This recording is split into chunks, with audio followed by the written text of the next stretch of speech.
Well, good afternoon. We'll go ahead and start the afternoon sessions. Our first speaker is Mr. Robert Martin, who's founder of Medical Computer Associates, Critical Technologies, Fave Geek, and also the Purple Tie Guys, which is an internet marketing company designed specifically for medical providers. Purple Tie Guys has been recognized as one of the top healthcare marketing agencies in 2019. Apparently about 20% of physicians do not have a web page, and we wouldn't consider saying, oh, you can leave my name out of the phone book. And in a day and age where people are going much more frequently to the web to search for services and providers than going to the phone book, sounds like it'd be a good idea to either start your web page or to improve it. So Robert Martin is our next speaker. Thank you, sir.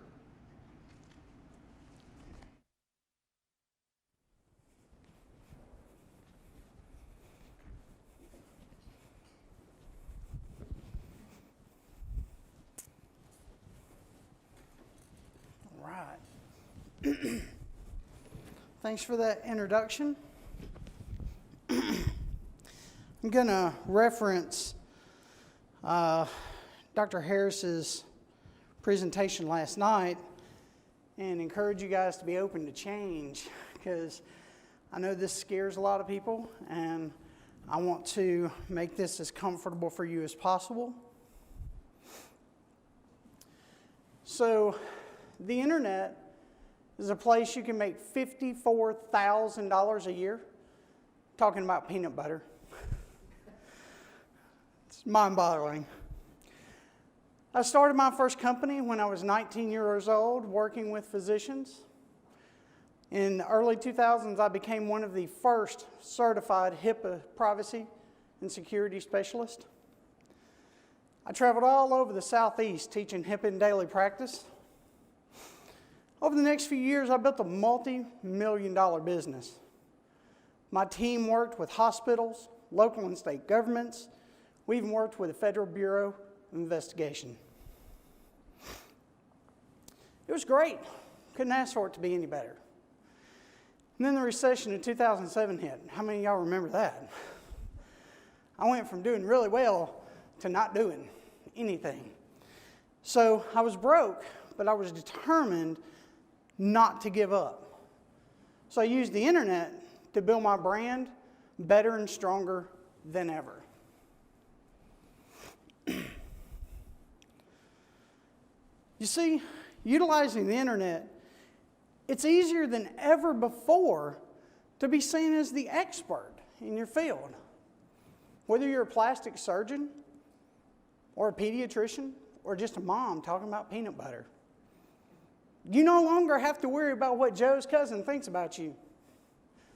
Look at my 5-star reviews. I must be the expert. Read my blog post. Watch my YouTube videos. Listen to my podcast, my interviews. I absolutely must be the expert. Again, I'm Robert Martin, owner of Purple Tie Guys. I'm a certified Google partner. My company's been recognized as a top healthcare agency of 2019. And I'm the marketing advisor for SMA.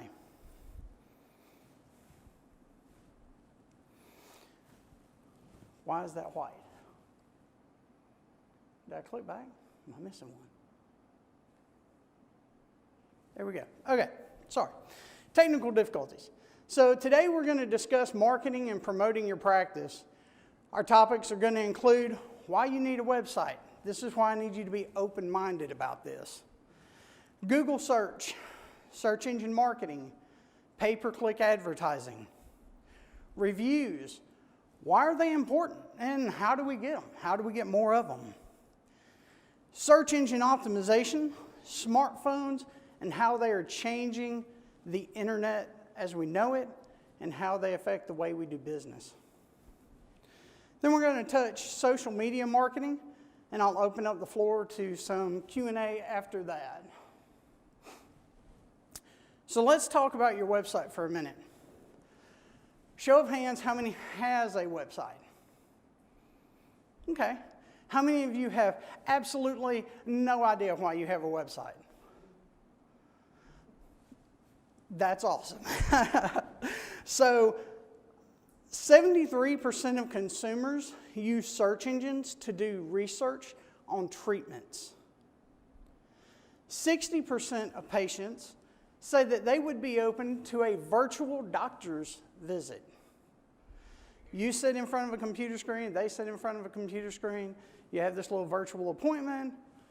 60% of people said they'd be open to that. 38% of people will stop engaging with a website if it is unattractive. How many have an ugly website? Anybody? Nobody admits it. It's okay. It's really okay. So everyone should have a key that was given to you before you came in or as you came in. There are action steps on this key. This is the first one. There's a podcast on there all about how to start a website. Now, if you're an SMA member, they make it really, really easy. So keep that in mind. So here's why it's important. It's the only thing in your practice that works 24/7, 365. It never complains, never asks for a day off, and rarely does it ask for a pay raise. It validates the practice.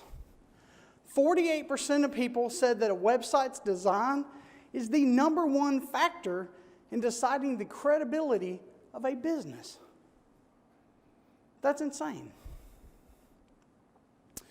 A visitor only takes 50 milliseconds to make a decision about your website. So, you got a second to catch their attention. The internet moves super fast. 50 milliseconds. Once a visitor comes to your website, 86% of the time, they want more information about your services. Your website should be a patient portal for learning. So, the most important thing your website can do for you is have a way to communicate with you. Something other than just a telephone number. 64% of visitors want to see contact information on the first page. They want to see a chat form, contact form.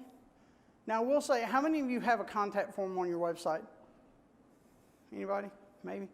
So you got that big block at the bottom for someone to type in. They will give you their life story. There's no need for that. And they put in all types of personally identifiable health information, stuff like that. It's just a big security. Here's my suggestion. You have a drop-down list, and you say, I want the doctor to call me back.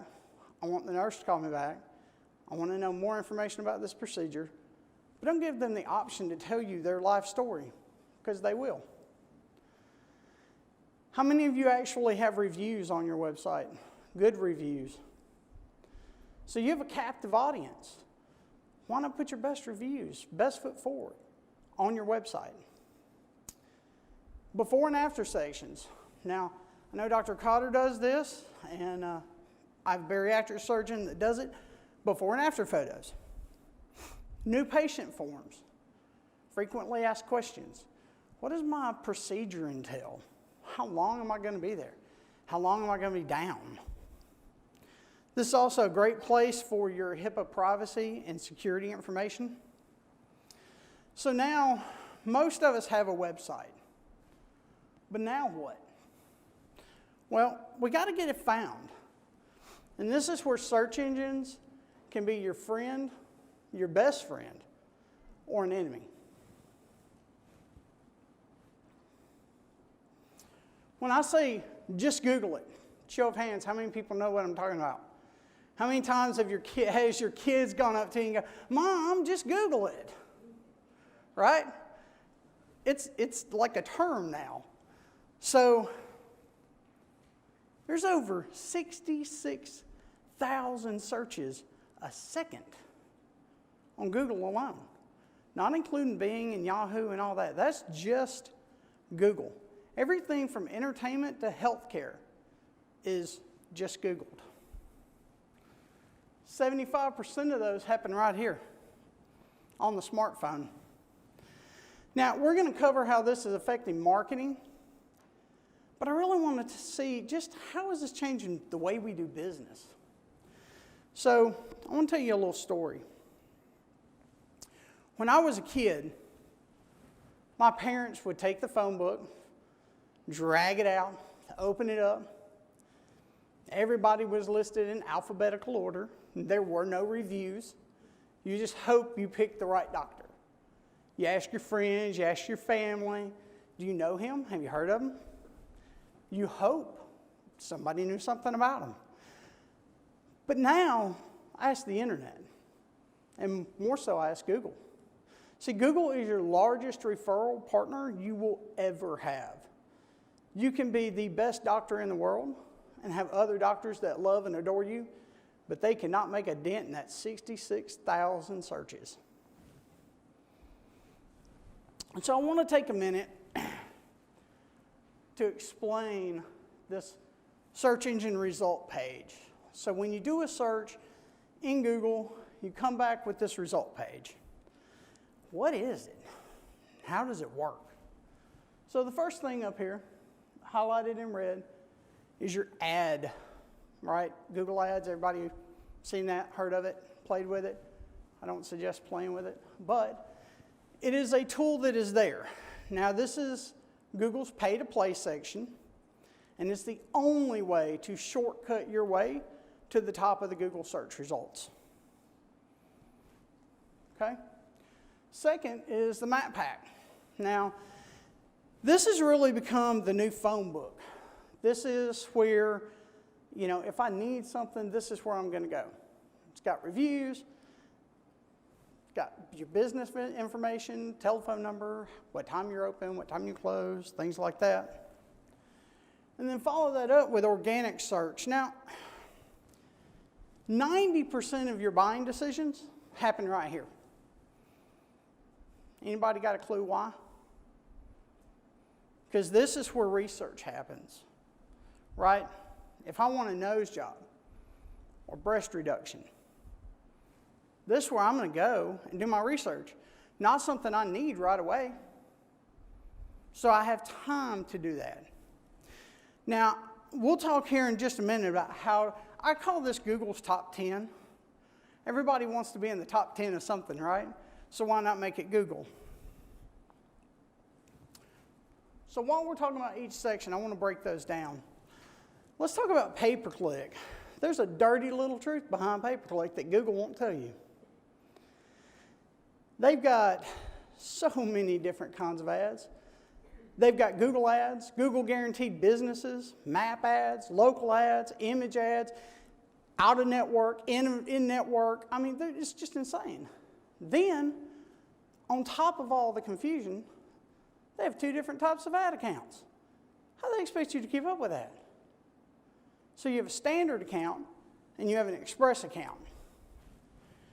Your standard account gives you some demographics, right? Keywords, zip codes, who you want to show it to, stuff like that. The express account, nothing. You throw money. It's like walking in with a fistful of business cards, throwing it, and hope someone picks one up off the floor.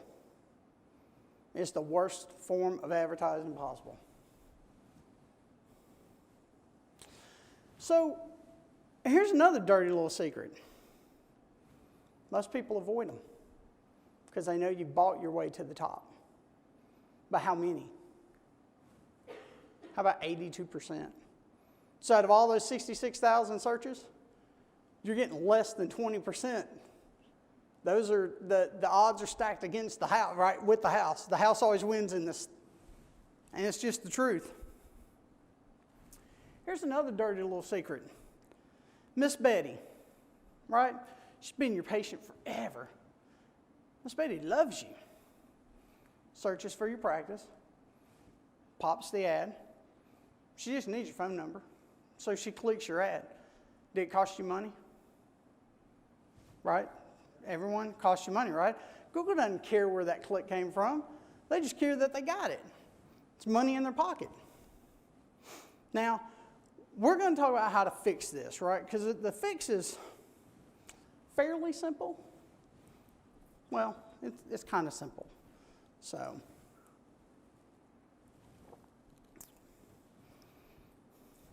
be amazed how dry mouth happens up here. So let's talk about how to fix it. And this is what we do. We talk about local search whenever we talk about fixing this. So local search is when you search for a specialty, like plastic surgeon, Birmingham, Alabama, pediatrician near me. Those are all local searches. Now, I want to talk about that listing, right? This is really the only listing that Google gives you that is free. It's the only thing Google gives you that you have some control over. It's a repository for reviews, and it's where people find quick information about your business. Are you open? Are you closed? What time? What phone number? So let's dive into this a little bit closer. I know Carol's here somewhere. So this is your second action step. On the key that everyone should have, there's a video that will walk you step by step through the process of claiming this listing if you haven't already. Where it says suggest and edit right now, it will say, do you own this business? And you click that and you follow the steps on the video and it'll walk you straight through that. So there's a big reason this is important. I want to tell you why. So an immigrant from Italy came over, started a restaurant. It was wildly successful. Had the best pasta, best service, best everything. Friday and Saturday nights, man, they had people lined up out the door. One of his competitors got tired of it. He didn't know anything about the internet. So he went marking closed on Saturday. Guess what that did? Cut his traffic in half. Pretty soon, he couldn't afford to pay his staff, couldn't afford to pay his bills. All of a sudden, he's out of business. That's why it's important to have someone check this periodically. Doesn't have to be you. Be a staff member. Could be someone you hire. You know, just check it. Make sure that the information's right. Make sure somebody hasn't gone and marked you closed. Make sure someone manages it for you. So this is probably my favorite part. Let's talk about reviews. Everybody loves a good review. If you ever go to Amazon and read the one-star reviews, they're so amazing. So everyone wants to read the bad reviews first though, right? So having no reviews is pretty bad for the practice. But a bad review can absolutely destroy your business, and in a hurry. So let's talk about online reviews for just a second. So how important, right? I talked about this time that you went to the phone book, you flopped the phone book open, you went and looked at the doctor, there were no reviews. But how important are they? 84% of people say that they trust an online review as much as a close personal friend telling them, hey, this doctor is worth going and seeing. Dr. Cotter did an amazing job, right? So 40% of people say that they read online reviews before choosing a doctor. Okay? So, and we'll talk about this because I want to expand on this with needs versus wants and why this is really important. So just know that reviews are absolutely important. Good reviews are even more important. So here's an example. I searched for urgent care in Birmingham. I get some decent stuff back. 3.9, 3.3. It's okay. But I think I'm dying. Right? So I don't want okay. So I tell Google, I want the best urgent care. So let's see what Google did. Look what happened. If you got below a 4-star rating, Google took you out of those results. Notice how my results changed. Not one of those that were up there before are up there now.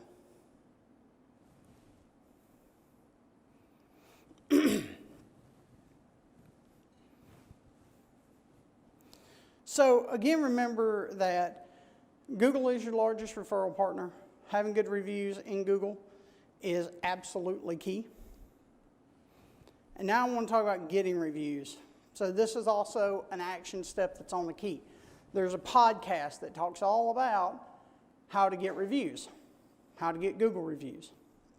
Now, done right, you can actually guide these reviews to whatever platform you want to. How many of you have a Facebook page? How many of you use it on a daily basis? Not nearly as many hands. Okay? So what happens when, remember Miss Betty? Well, she came to see you. Let's say you just really upset Miss Betty. She went and left you a 1-star review on Facebook. You are the worst doctor ever. Now, deep down inside, you're probably really happy that you'll never have to see Miss Betty again. However, her review is going to be awful for you. So if you do this right, remember your website, you can direct another good review. So let's say they're going to leave you a 5-star review. You can send that wherever you want it. Facebook, Google, Yelp, vitals.com. There's, gosh, so many places to leave reviews. So remember Google's top 10? That was top 10. Let's talk a little bit about how to get in that top 10. So what do you need before you refer to another doctor? Right, say a diagnosis, that's the wrong answer. So before you refer to another doctor, what do you need to do? You need to trust that other doctor, right? So that's what Google wants. Google wants to see trust, right? So how do we build trust with Google? Okay? You have to prove that you are the expert in your field, right? Remember when I opened the lecture, I said read my blog post, listen to my podcast. I must be the expert. I have all this content that proves it, right? That's what we have to show Google.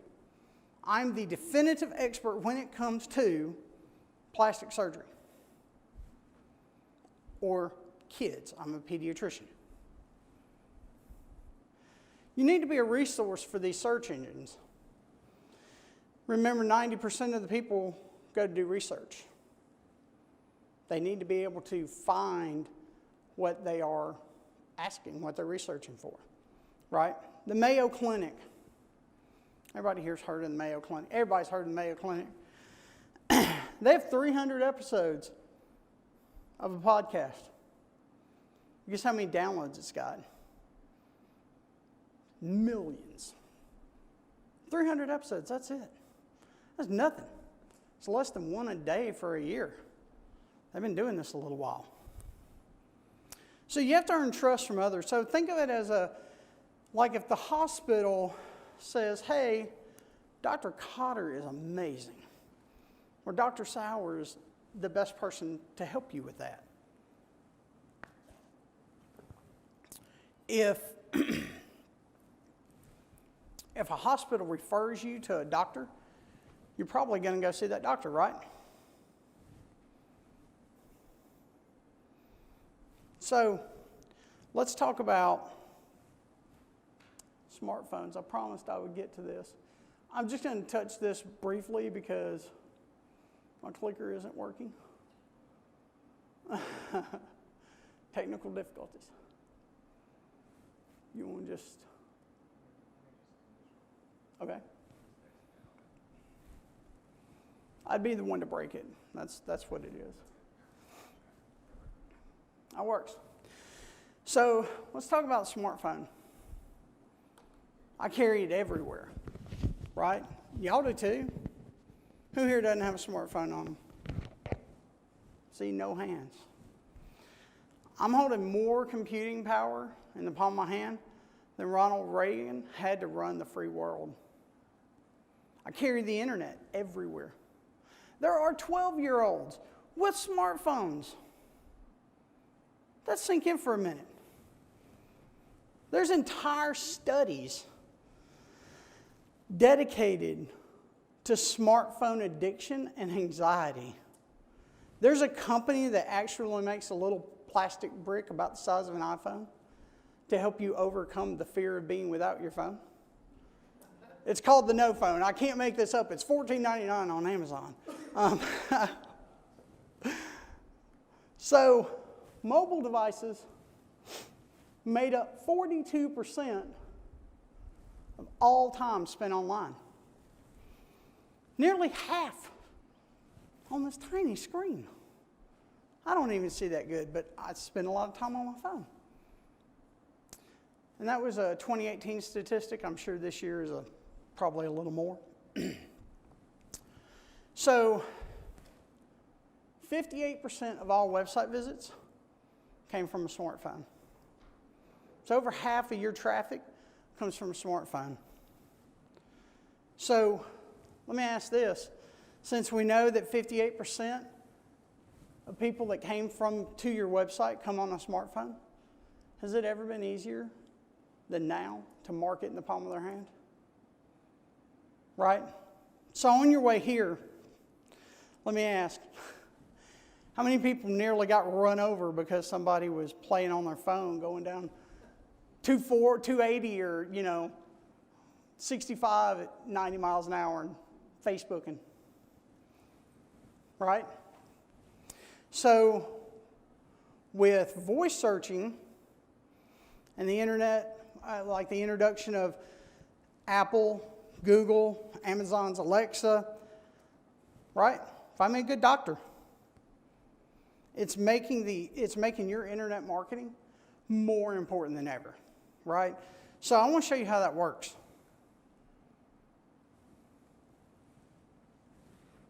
And I have no audio. Okay, so I just said, hey Siri. Oops, sorry, I said I wasn't going to say that. If I'm a hand surgeon in Birmingham, right? And then I say, would you like to call or get directions? I tell it to give them a call. Look at this. They're calling. Right?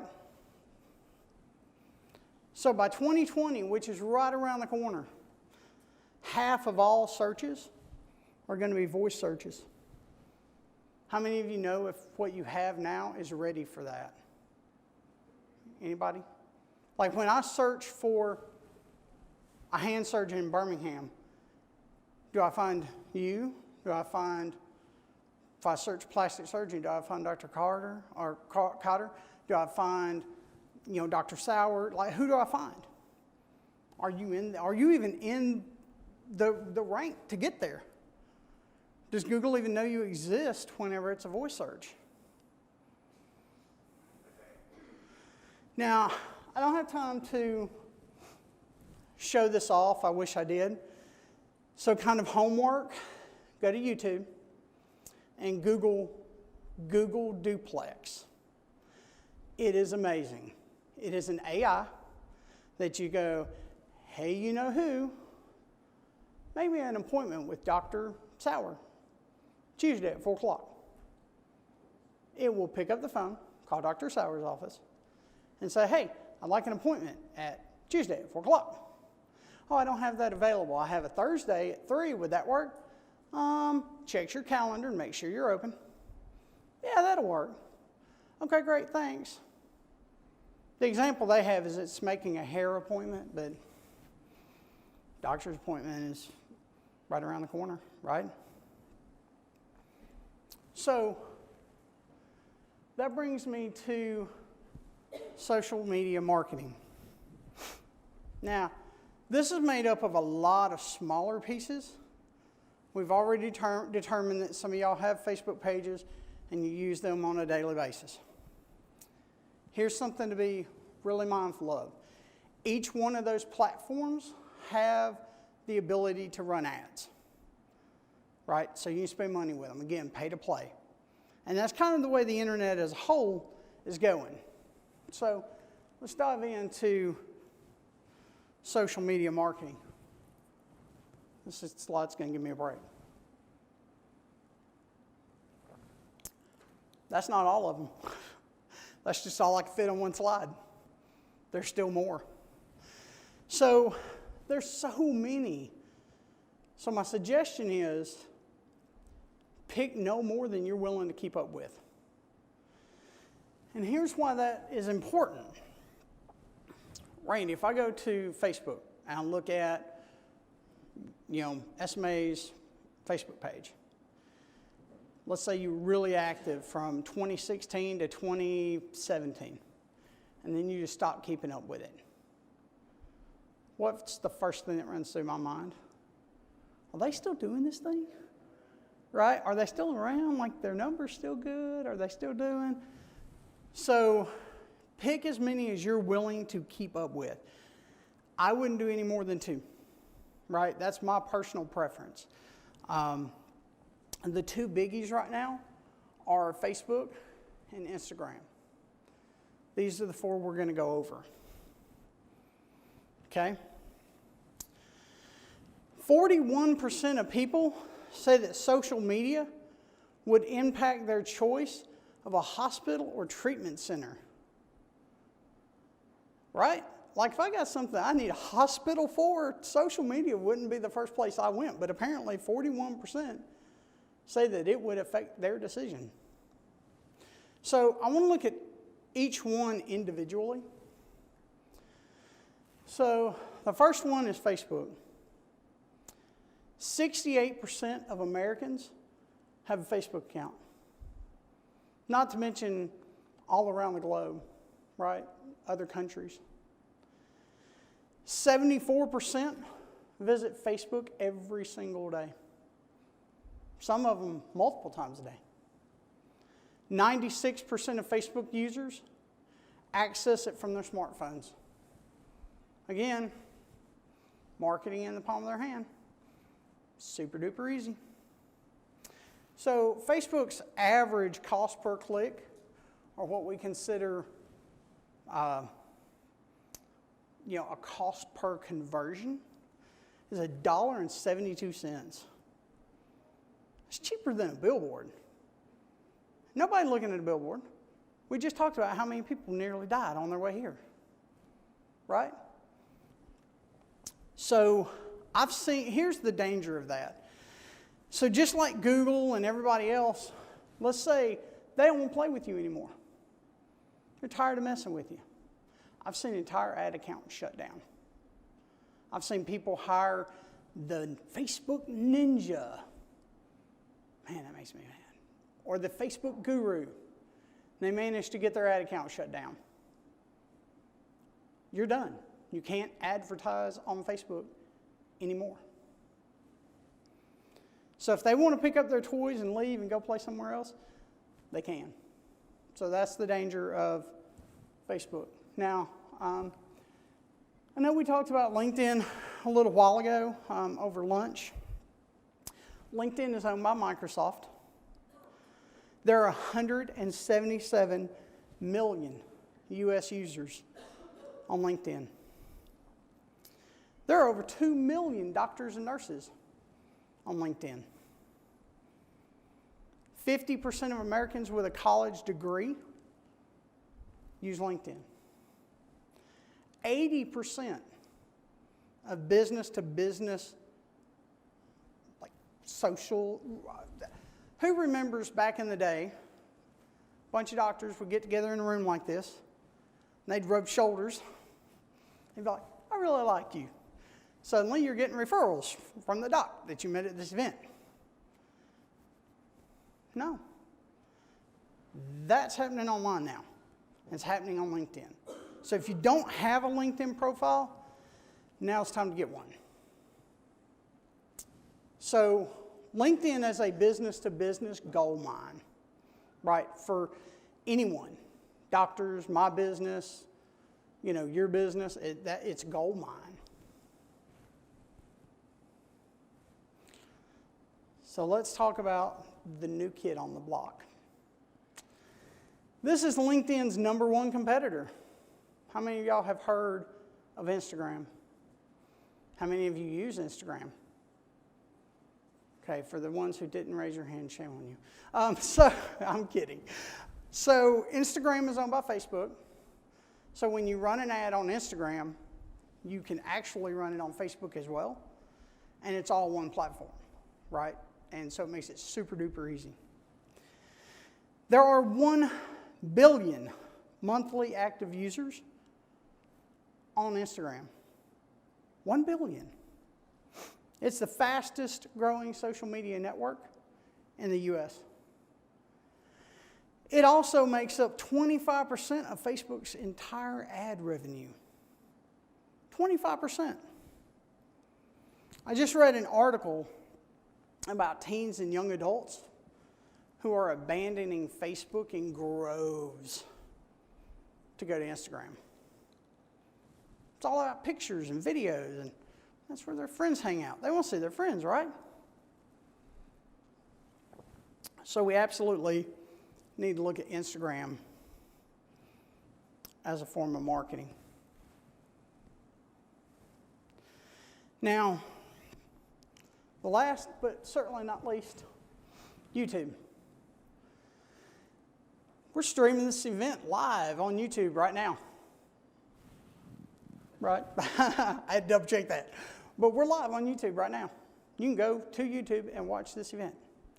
79% of internet users have a YouTube account. Smartphones are becoming the new TV. How many of you have run television ads? Nobody? Up to, okay, I got a couple. So, smartphones are the new television. I have a friend of mine, he's 25 years old. He spends 2 hours a day. Yeah, yes, I saw that face. 2 hours a day on YouTube watching stupid stuff. Or educational videos. I mean, they're all on there. It's where 37% of internet traffic goes.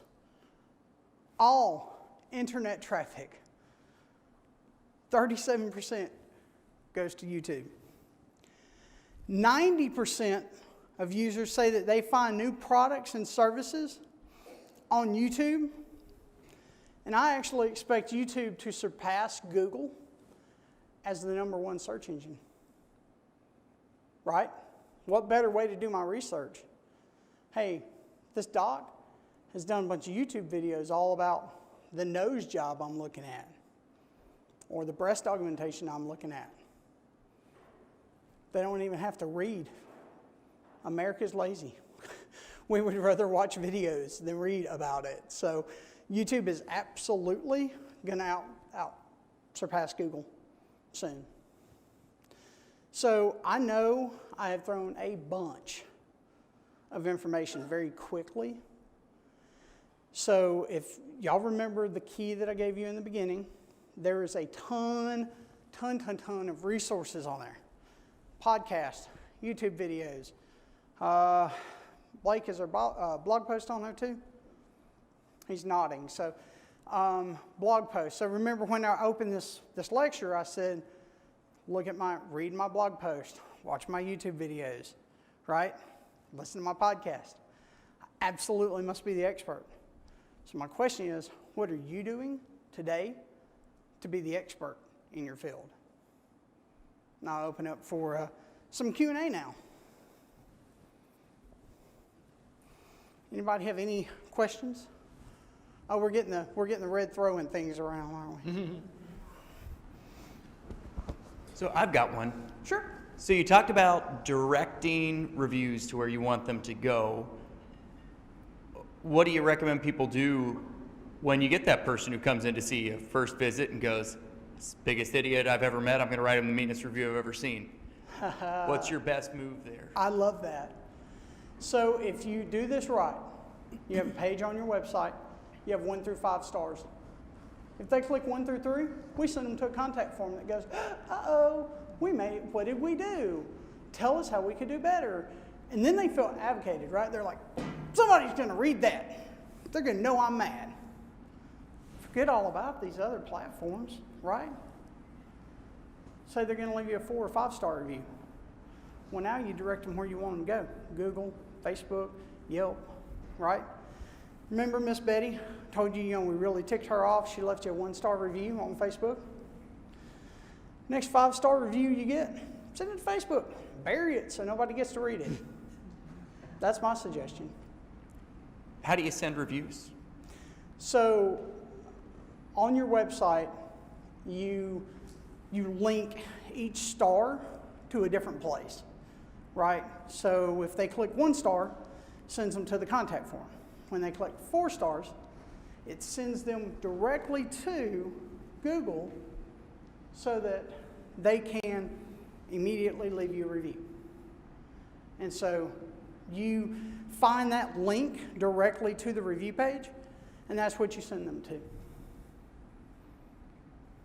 It's beautiful. When it works, it is magic. Well, it always works, but it's magic to watch the number of reviews you'll get just because you took proactive, steps to send them to these other places. Anybody else? Either I was really informative or I've blown your minds, one or the other. Anyone in information overload? Few people? Okay.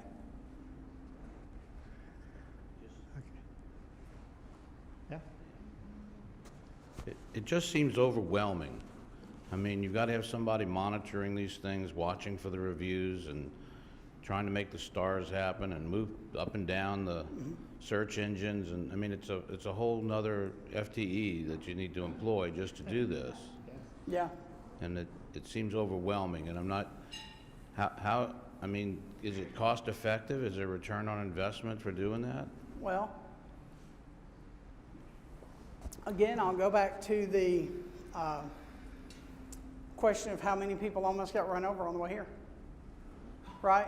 We've got so many people that are looking online now. How many of you, good question, right? How many of you have a phone book?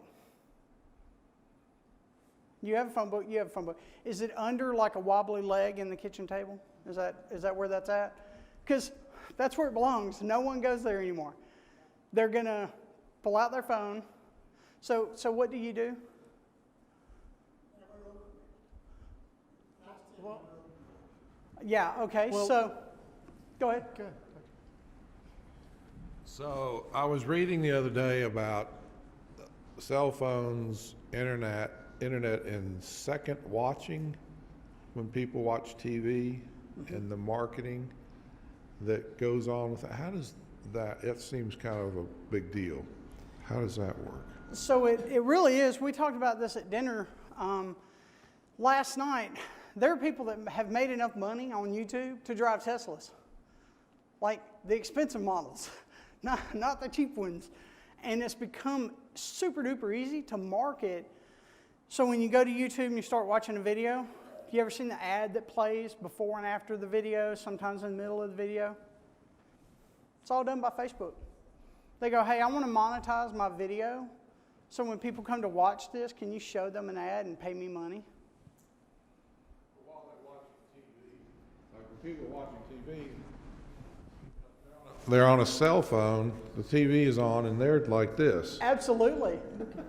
And there's something that's going on, I know, with the marketing about that TV program and what's happening on these cell phones at the same Right. time. So it's called, without being too technical, it's called retargeting. How many of you have gone to Home Depot, looked at a push mower or a hammer or whatever, and then suddenly you go back to Facebook and here's a Home Depot ad about the lawnmower you were just looking at. It is still for sale. Imagine that. It happens all the time. Yes.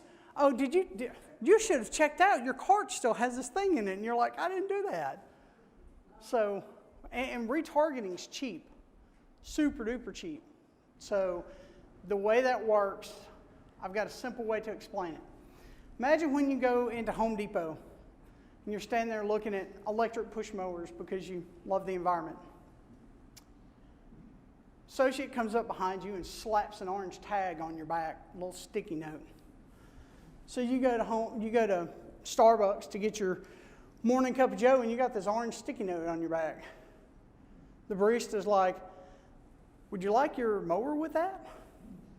Right? Because they know you've been to Home Depot. They know you've looked at that mower.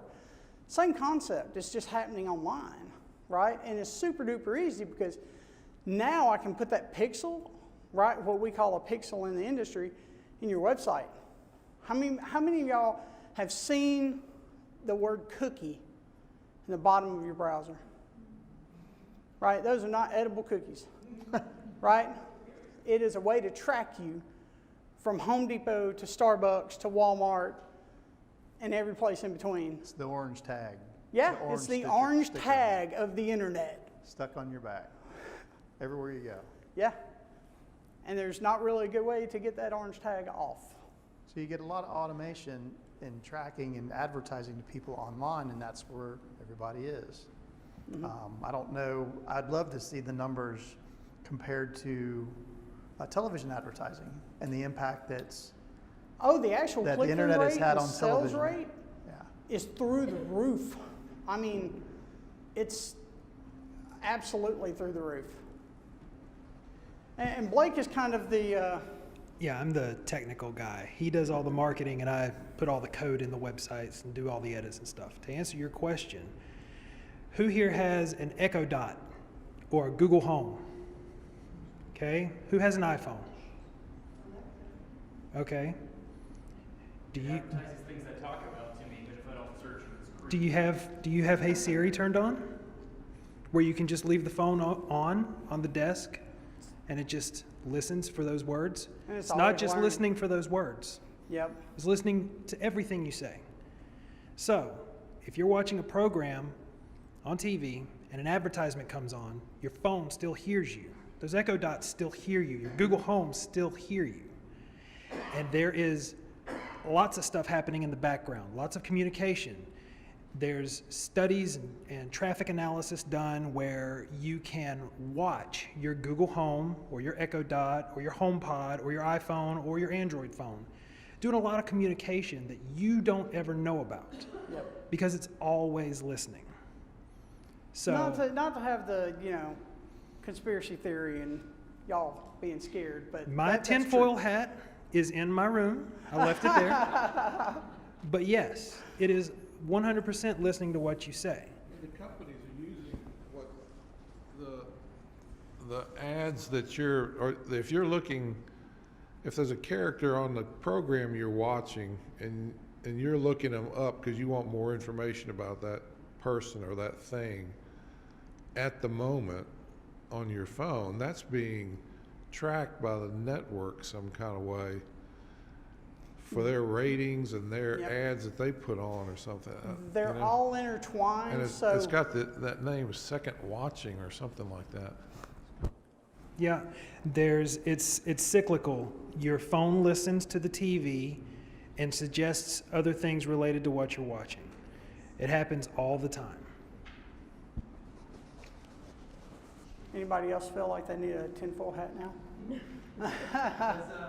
With that, since you're the tech guy, if somebody's running. Okay, so lots of other people are trying to get your data out there not to advertise to you. Right. So being as not only do we do most of our shopping and viewing and stuff on these things, a lot of us do most of our banking on these things too. So some of us have splurged for a VPN. Does that alter what the advertisers get as well, or Great. just what the person trying to get into my phone in a coffee shop gets? That's actually a great question. So the VPN will hide your identity, but if you browse using, so you're kind of up to date with tech, so you know what incognito mode is. Incognito mode doesn't track you like where you're going. So, but just because you have that VPN on, even though you've gone there in your web browser, it still pixels you. Has nothing to do with your identity because of that VPN.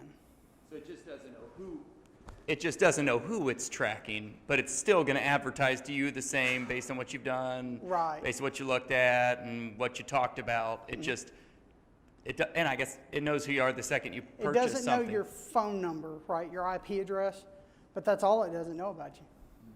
Creepy. I have a question. How do the television people judge how many people are watching their Fox News or CNN or ABC? How do they find out I'm watching them? Well, you say that. However, how Do many they in watch here us have through a the screen? smart TV? Hard How to many of believe. you do what now? No, they don't watch you through the screen, fortunately. But they have a rating system called the Nielsen rating system. It's a guess. Yes, I'm sorry. They have a rating system called the Nielsen rating system. It's a guess most of the time. But now that you have your smartphone and your other listening devices, they have another way to track how many people are actually viewing that program at any given time. And it's a real-time analysis of who's watching. So they can track your cell phone. They can hear through your cell phone that you are watching their program. Unless you turn that off. Does that have implications for things like HIPAA and attorney-client privilege? And because I guess that means every encounter I've ever had with a patient has also been listened in on. There is No one listens. If you listen to Apple and all that, no one actually listens. So to they it. were actually We using just people to analyze the data. transcribe instead of electronic transcribing. So I think they came out and said people are definitely listening. Let's just say if Right. you need a dictation, you could probably contact Google, and they just go ahead and save you money on your dictation services. There So was- how soon until your attorney's contacting Google going, hey, they're suing saying we never told them this risk. Can you play back the conversation of... There's been plenty of instances where police have subpoenaed recordings, specifically from Amazon, And they've said no, correct? some of the time. And then there was a murder case not too long ago where they said, oh yeah, sure, here's all the recordings that we have from this person. That being said, Apple got into a lot of trouble for the human transcriptions just recently, so they cut all that out. There are no more human transcriptions. But You are have there to- recordings? Not anymore. According to Apple, not anymore. But how much do you Well, if trust we them? can't trust our tech companies, who can we trust? Just ask Mark Zuckerberg, he'll give you an answer. Absolutely. I appreciate the time that you gave me. Thank you so much.